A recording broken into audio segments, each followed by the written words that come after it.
All engine running. Absolute genius. Get this. Welcome. This is the show where we bring you Science. What that essentially means is discoveries, Advances. questions, Research. technology. Unbelievable. Without further ado, This is The Naked Scientists. Hello and welcome to the Naked Scientist podcast, the show that brings you the biggest breakthroughs and talks to the major movers and shakers in the worlds of science, technology and medicine. I'm Rachel Ralph, and today we examine the role of science in sound and music. Are Beats and Brahms all just physics? And when do babies start to boogie?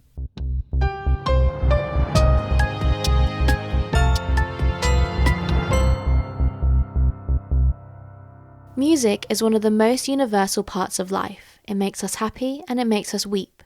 It gets us on the dance floor, connects us to other humans across the globe, and can even influence our development when we are still in the womb. We are going to explore the origins of music and how it has evolved into something we know and love today.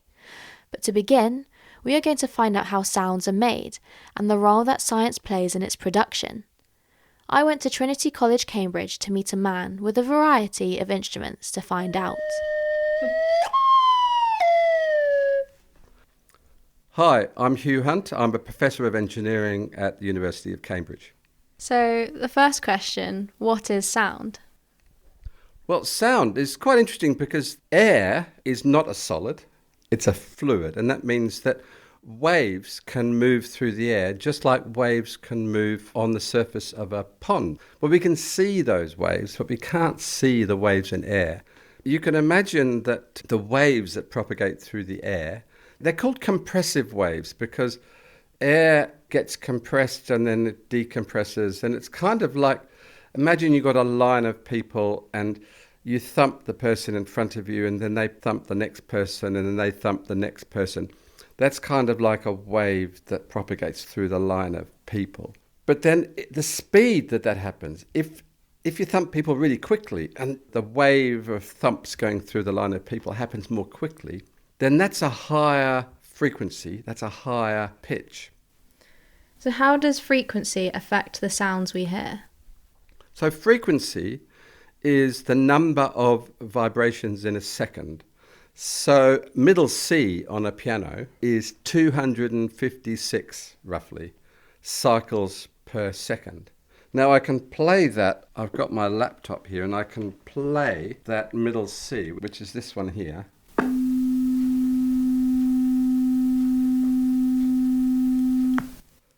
Now I can then play an octave above that. So in other words, I can play at double the frequency.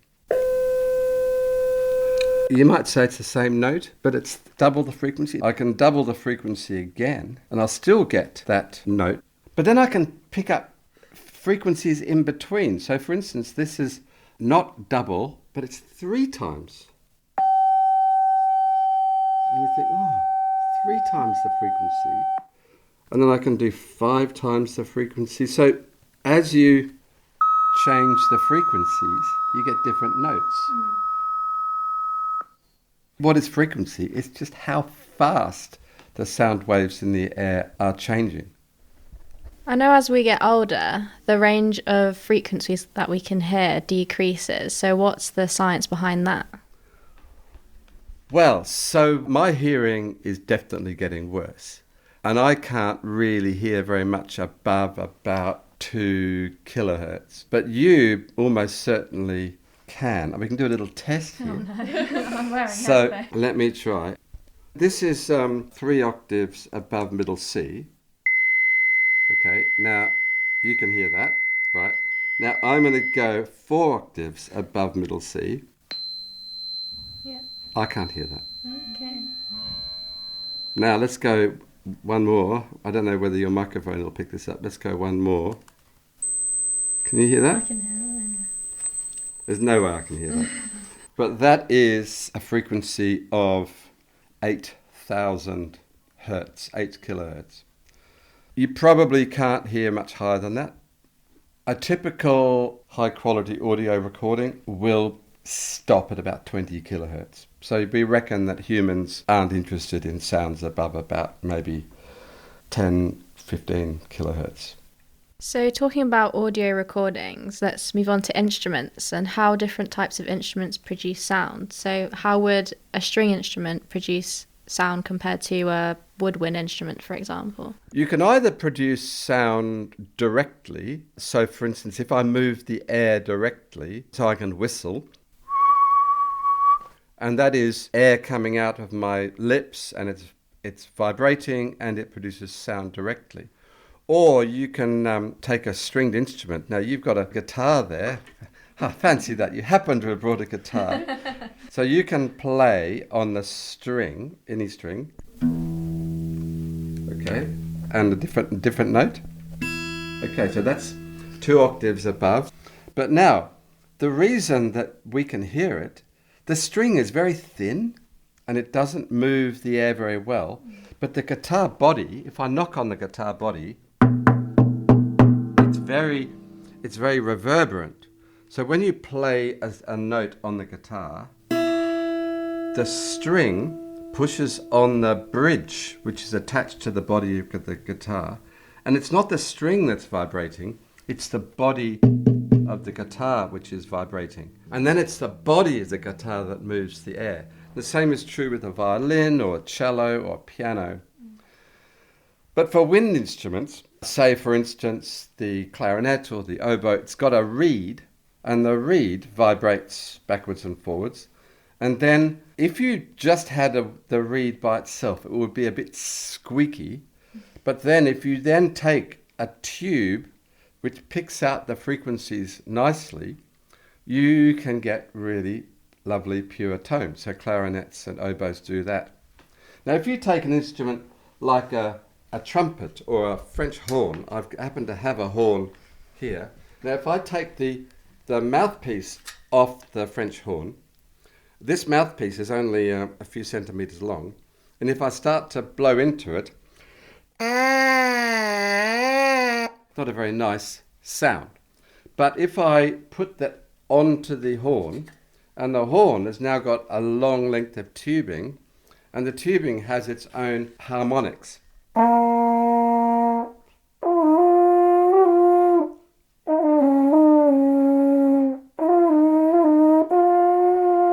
So I can get the different harmonics.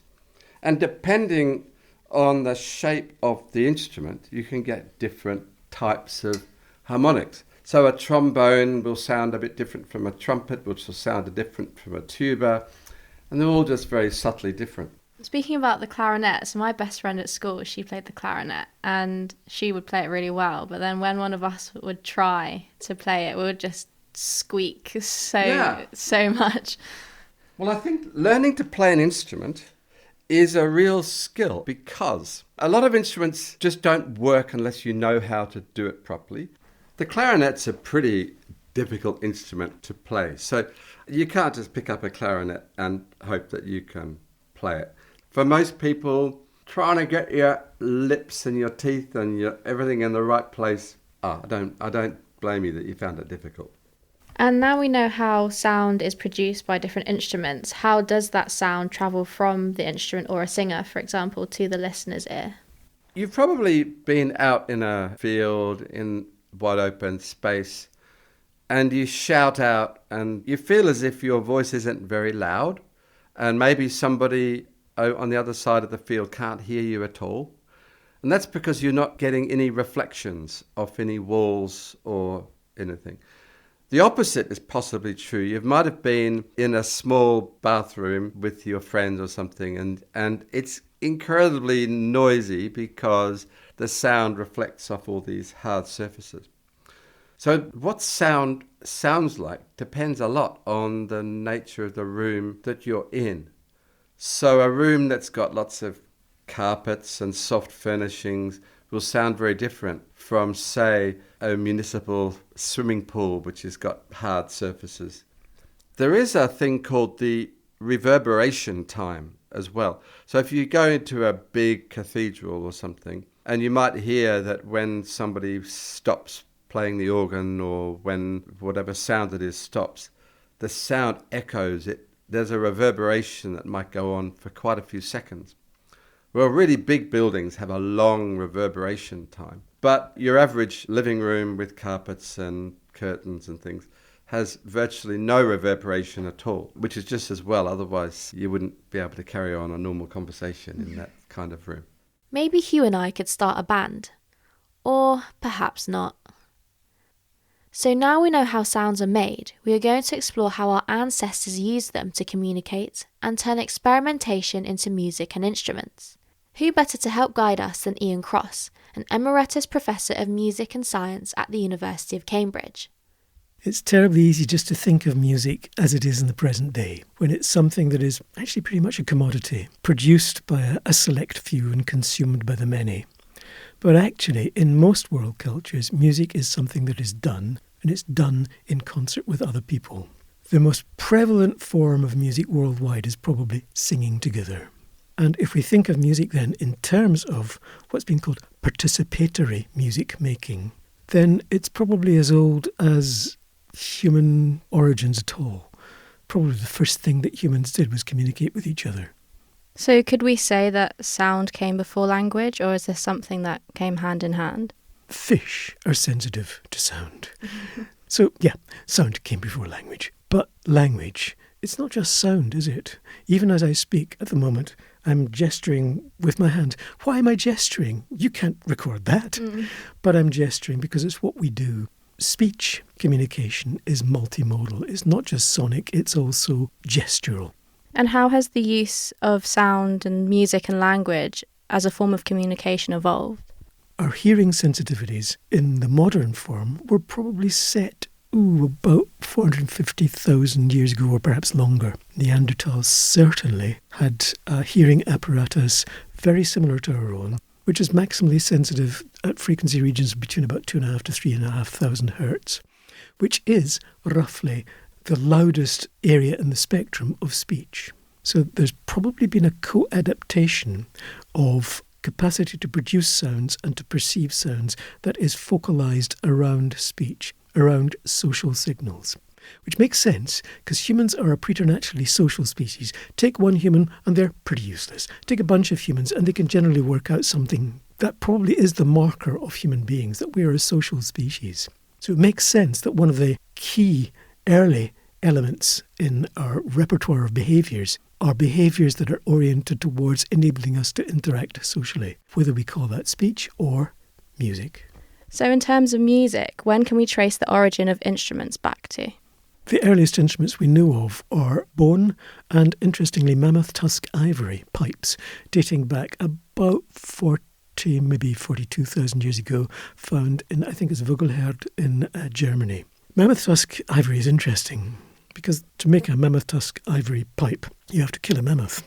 And then you have to split the mammoth tusk in half, core it, rebind it, pierce it with holes, and fix some sort of mouthpiece on. So there's quite a lot of actual complex construction goes on, really time-consuming.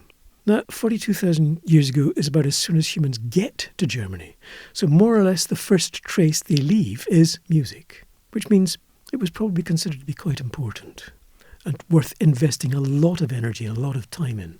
Now, those are very sophisticated instruments, analogous to historic musical instruments, never mind prehistoric. So it's almost inevitable that there were some forms of musical instrument before that. I had a project about 25 years ago looking at whether or not you could use things we could think of as flint tools to make sounds that we could interpret as music, and to explore whether or not, having used these things to make sounds, you could tell that they've been used to make sounds. The answer to both questions is yes and yes.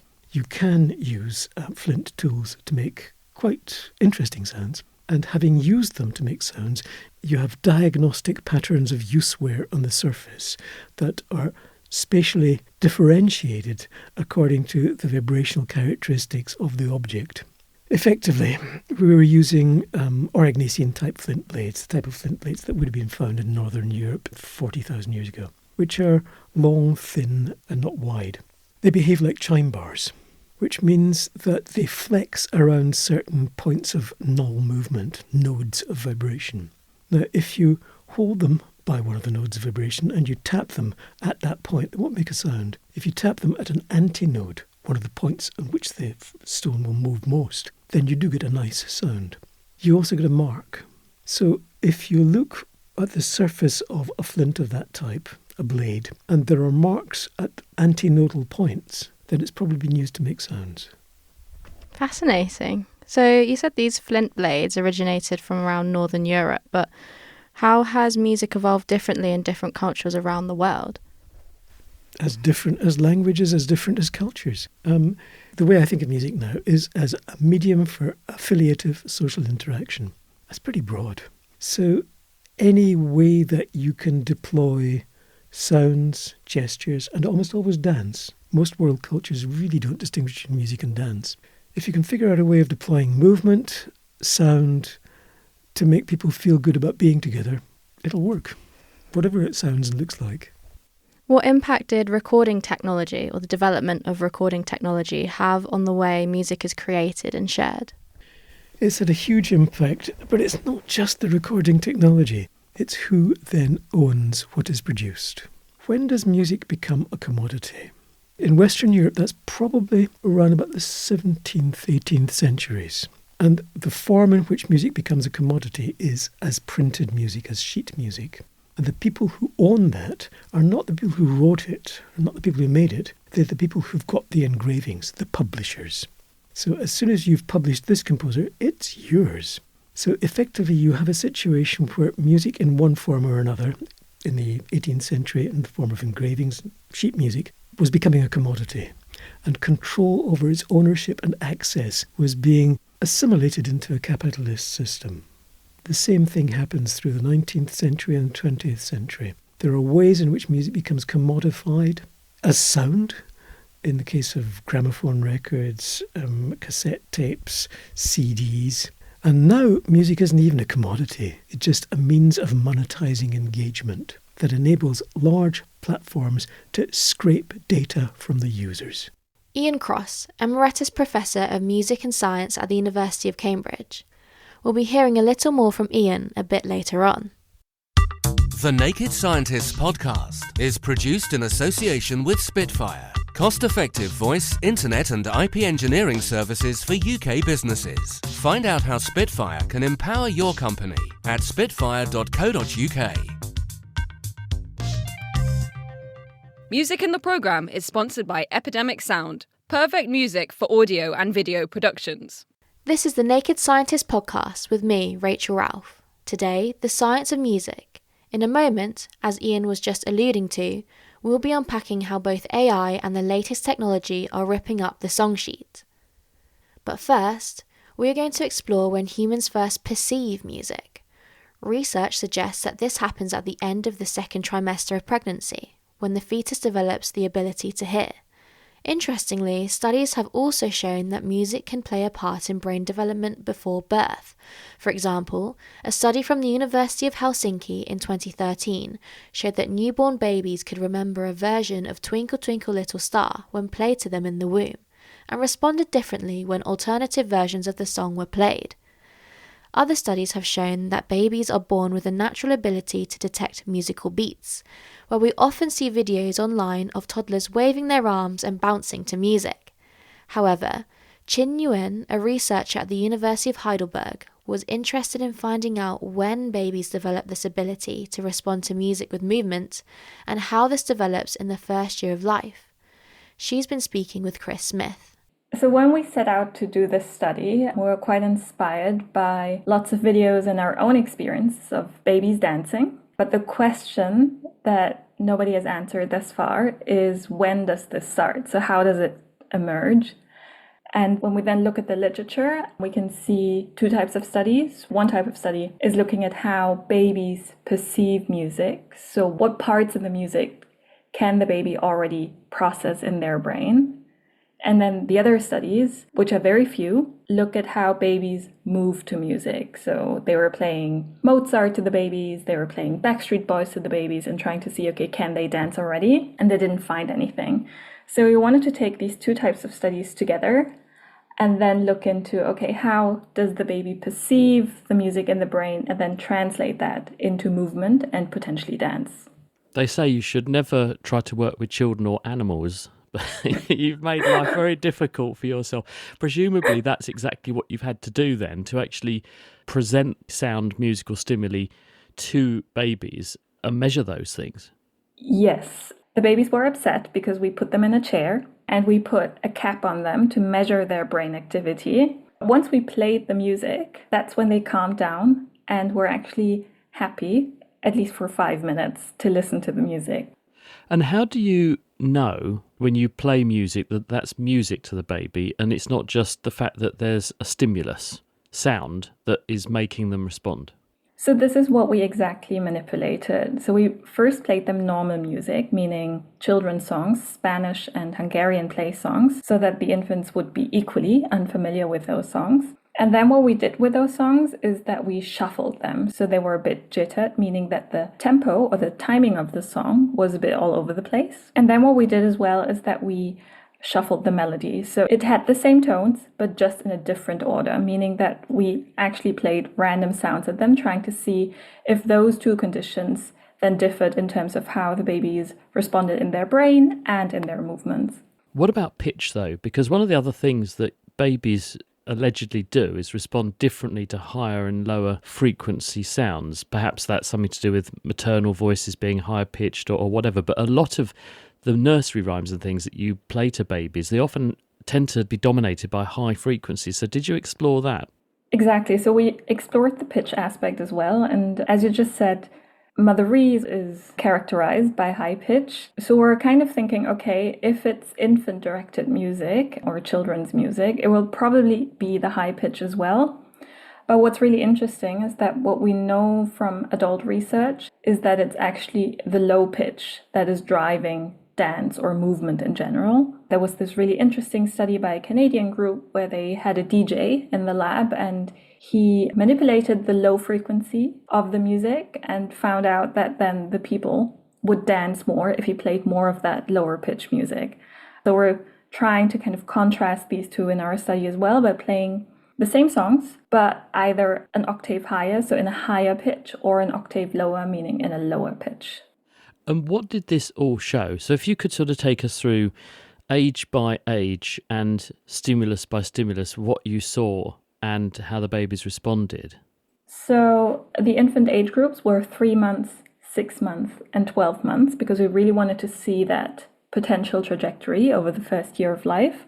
So what we showed them first was the music and the shuffled music condition, right? And what we found there is that the infants' brain responses were very consistent to the music. So they responded to each tone in the music in an enhanced manner, while the shuffled music condition didn't really elicit any robust response. That's interesting, isn't it? So it's almost like a baby's brain is pre-made to decode music. We would need more studies to show this, but I think the sensitivity to music in comparison to like random sounds is really, really interesting, yeah. How did that change over the year?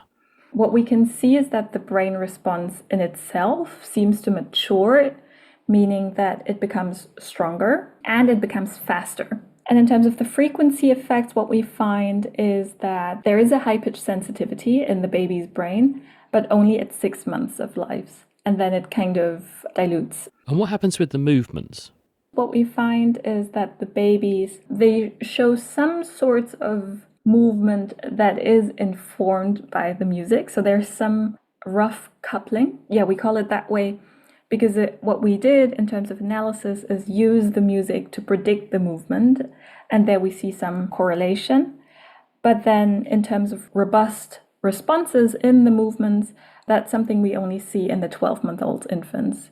So in a nutshell, babies are born able to listen to music and respond to it, but they don't get to dance until they're a little bit older. That's true. Why do you think that you see that pattern? Some of the accounts say that we're able to move in time to music because it helps us process the music. It is rewarding, like being able to extract these patterns in music, in pieces, in songs. That's just something that's really enjoyable to us. And then on the other hand, there are accounts saying that also once we're able to dance together or once somebody else sees these types of movements in us, that's some sort of signaling. It's a signal that either I'm in the same group with you, like in birds you can say I'm trying to court you. That's when you see birds dance as well, right? I wondered also if this is actually partly how we learn to speak, because we match a movement with a sound stimulus. And obviously that's important for creating expressive speech as well as comprehending speech. And I wondered if we've used that evolutionary trait and turned it into a mechanism for learning languages. Yeah, I think that is absolutely an option. What the theory says, or what the theory doesn't say, is whether language and music came first, or whether it was language that then influenced music and dance. So we don't really know the directionality there, but there's a lot of parallels between language development or language evolution and music evolution in terms of speech and song, and then gestures and dance, as you just said. Chin Nguyen at the University of Heidelberg in conversation with Chris Smith, and that study was recently published in eLife. If you want to listen to our podcast series with eLife, visit thenakedscientist.com/podcast/elife-podcast. And finally, we look at the present and the future. Artificial intelligence has been integrated into many aspects of life, and the music industry is no exception. From generating melodies and lyrics to assisting with music production algorithms, AI is transforming how music is created, distributed, and experienced. However, while some of these technologies are tools to expand creative possibilities, others raise important questions about authenticity, copyright, and the future careers of real-life musicians. Here's Jacopo de Berardinis, an expert on music and AI at the University of Liverpool. AI has been integrated in many ways in the music industry. If we think, for example, of systems that can automatically analyze music, listening to hundreds of thousands of minutes of music and extracting information like the emotion, the structure, the tempo, the rhythmic structure of the song, the playability, the danceability, and so many other features. This is technically called music intelligence. So it's basically extracting a lot of information from music in an automatic way using machine learning models, and then using essentially this information to power systems like recommendation and automatic music retrieval.